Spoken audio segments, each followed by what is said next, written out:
Hello नमस्कार जय हिंद दोस्तों, स्वागत है आपका टीजीटी पीजीटी पाठशाला में। मैं हूं चंद्रिका प्रसाद। यह वीडियो दोस्तों UP PSC LT grade GIC lecturer RO ARO BEO और यूपी पीसीएस की मुख्य परीक्षा के लिए है। अगर आप इनमें से किसी भी मुख्य परीक्षा की तैयारी कर रहे हैं, आपको मेंस देना है, तो यह वीडियो आपके लिए है। मुख्य परीक्षा के उत्तर लेखन के क्रम में राजनीतिक विचारकों की श्रृंखला चल रही है। आज का हमारा वीडियो है रूसों से संबंधित। इसके पहले के विचारकों को कराया गया है, उसकी वीडियो प्लेलिस्ट में है, आप वहां से देख सकते हैं। अगर आपने अभी तक हमारे चैनल को सब्सक्राइब नहीं किया है तो सब्सक्राइब कर लीजिए और वीडियो को लाइक कर दीजिए। हम आपके लिए ऐसे ही और वीडियो लाते रहेंगे। चलिए शुरू करते हैं। आज का हमारा क्वेश्चन है दोस्तों कि रूसों के राजनीतिक दर्शन की समीक्षा कीजिए। सबसे पहले आप क्वेश्चन को पढ़ेंगे और ये देखेंगे कि इसमें क्या पूछा गया है। तो इसमें सारी चीज़ें आपको लिखनी है, क्योंकि रूसों का राजनीतिक दर्शन पूछा गया है। अपने उत्तर को आपको 3 भागों में बांट कर लिखना है दोस्तों। सबसे पहले क्वेश्चन के लिए एक छोटी सी भूमिका, उसके बाद क्वेश्चन का मुख्य भाग और लास्ट में क्या लिखेंगे, निष्कर्ष।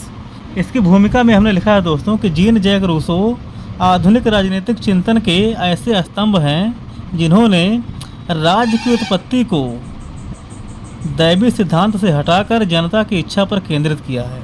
रूसो ने दोस्तों राज्य की उत्पत्ति का सिद्धांत दिया है जो कि जनता की इच्छा पर केंद्रित है। सामाजिक समझौते का सिद्धांत इन्होंने दिया है। आगे हमने लिखा है दोस्तों कि उनकी राजनीतिक यात्रा प्राकृतिक मनुष्य की स्वतंत्रता से शुरू होती है। रूसों की दोस्तों राजनीतिक यात्रा प्राकृतिक मनुष्य की स्वतंत्रता से शुरू होकर नागरिक समाज के दायित्वों तक जाती है। उनका दर्शन न केवल फ्रांसीसी क्रांति का वैचारिक आधार बना, बल्कि लोकतंत्र की आधुनिक अवधारणा को भी जन्म दिया। रूसों का राजनीतिक दर्शन दोस्तों फ्रांसीसी क्रांति का वैचारिक आधार बना और आधुनिक लोकतंत्र की अवधारणा को इसने जन्म दिया। रूसों ने प्रत्यक्ष लोकतंत्र को जन्म दिया।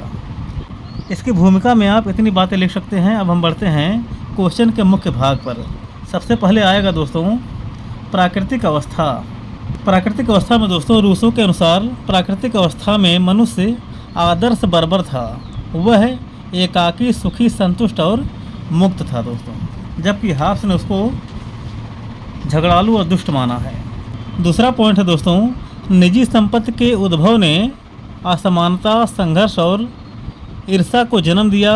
यहीं से मनुष्य की स्वतंत्रता जंजीरों में जकड़ गई। आप जानते ही हैं कि रूसों का एक महत्वपूर्ण कथन है कि मनुष्य स्वतंत्र पैदा होता है लेकिन वह सर्वत्र जंजीरों में जकड़ा हुआ है। इसी को लेकर यह कोटेशन बना है दोस्तों।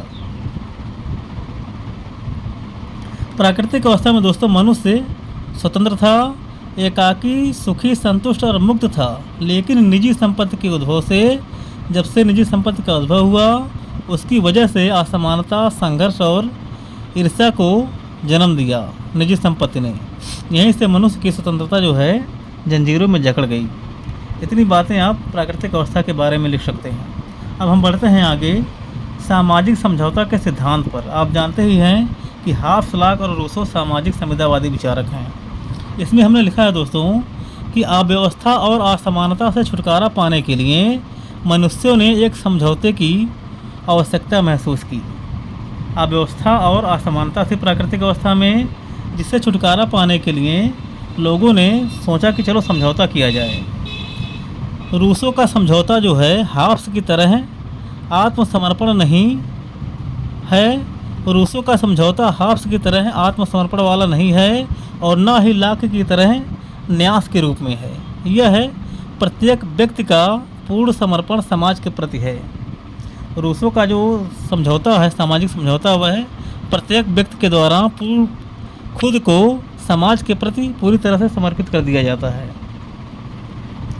अगला पॉइंट है दोस्तों इस समझौते से एक ऐसे समाज का जन्म हुआ जहां व्यक्ति अपनी व्यक्तिगत इच्छा का परित्याग कर देता है तथा समान इच्छा का हिस्सा बन जाता है। रूसों के सामाजिक समझौते के द्वारा दोस्तों एक ऐसा समाज बनता है, एक ऐसे समाज की स्थापना होती है जहां व्यक्ति जो है अपनी व्यक्तिगत इच्छा को छोड़ देता है, व्यक्तिगत इच्छा का परित्याग कर देता है और समान इच्छा का वह हिस्सा बन जाता है। समान इच्छा। चलिए अब हम बढ़ते हैं आगे। आगे हमने लिखा है दोस्तों, समाज और सरकार का निर्माण रूसों के हिसाब से कैसे होता है। तो इसमें हमने 3 पॉइंट लिखा है, समान इच्छा, संप्रभुता और सरकार की भूमिका समाज और सरकार का निर्माण वाले में। पहला है समान इच्छा। यह दोस्तों, यह समाज की सामूहिक चेतना है। समान इच्छा क्या है? जो व्यक्ति समझौता करते हैं उन सभी की सामूहिक चेतना है, जो सदैव न्यायपूर्ण और जनहितकारी होती है। कैसी होती है? न्यायपूर्ण और जनहितकारी। सरकार जो है इसी समान इच्छा को लागू करने का उपकरण है दोस्तों। यहाँ पर हमने उपकरण नहीं लिखा है।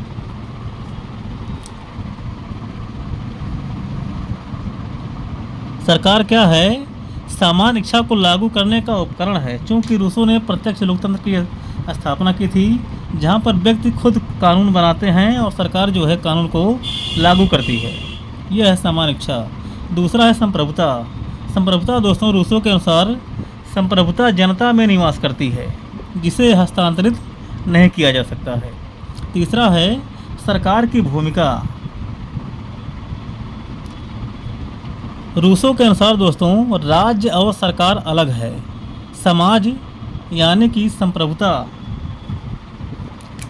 समाज यानी कि संप्रभु स्वयं कानून बनाता है। समाज जो है वही संप्रभु है, और वही जो है समाज यानी कि संप्रभु है, वही कानून बनाता है। यह प्रत्यक्ष लोकतंत्र का उदाहरण है। जबकि सरकार केवल कानून का पालन कराने वाली एक कार्यपालिका है। कानून बनाने का काम संप्रभु यानी कि समाज करता है, समान इच्छा करता है। यह प्रत्यक्ष लोकतंत्र का एक उदाहरण है। सरकार का काम केवल है कार्यपालिका के रूप में काम करना, कानून का पालन कराना, उसको लागू कराना। नोट में हमने लिखा है दोस्तों, नोट, यदि सरकार जो है जनता यानी कि समान इच्छा के विरुद्ध कार्य करती है तो जनता उसे हटाने का पूर्ण अधिकार रखती है। यदि सरकार जो है जनता के समान इच्छा के विरुद्ध काम करती है तो जनता उसे हटाने का पूर्ण अधिकार रखती है।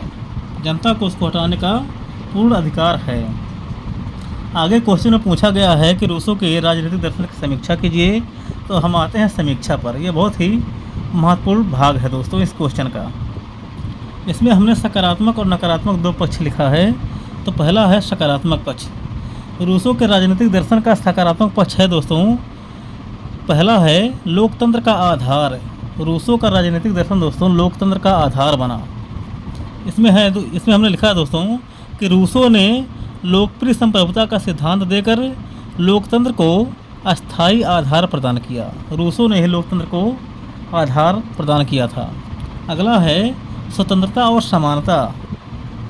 उसने स्पष्ट किया कि सच्ची स्वतंत्रता जो है कानून के शासन में ही संभव है और स्वतंत्रता के लिए आर्थिक समानता अनिवार्य है। जो व्यक्ति स्वतंत्र नहीं है उसको स्वतंत्र होने के लिए बाध्य किया जाएगा। ये कोटेशन इसी से संबंधित है। अगला है जन भागीदारी। जन भागीदारी में हमने लिखा है दोस्तों कि उसके प्रत्यक्ष लोकतंत्र का आग्रह नागरिकों की सक्रिय भागीदारी को अनिवार्य बनाता है। रूसों के राजनीतिक दर्शन में 3 बातें आपने देखी। पहला है उसका दर्शन जो है लोकतंत्र का आधार बना। तीसरा है स्वतंत्रता और समानता जो है जरूरी है, राज्य में रहकर ही संभव है, और जन भागीदारी की शुरुआत हुई। तो इतनी बातें आप लिख सकते हैं। अब हम बढ़ते हैं आगे आलोचना वाले भाग पर। समीक्षा में आलोचनात्मक समीक्षा भी करना है। अगर पूछ लिया जाए कि रूसों के राजनीतिक दर्शन का आलोचनात्मक परीक्षण कीजिए तो इसको भी आप वहाँ पर लिख सकते हैं। आलोचना में हमने लिखा है दोस्तों सर्वाधिकारवाद का भय और व्यवहारिक कठिनाई और अस्पष्टता। सर्वाधिकारवाद का भय का मतलब क्या है?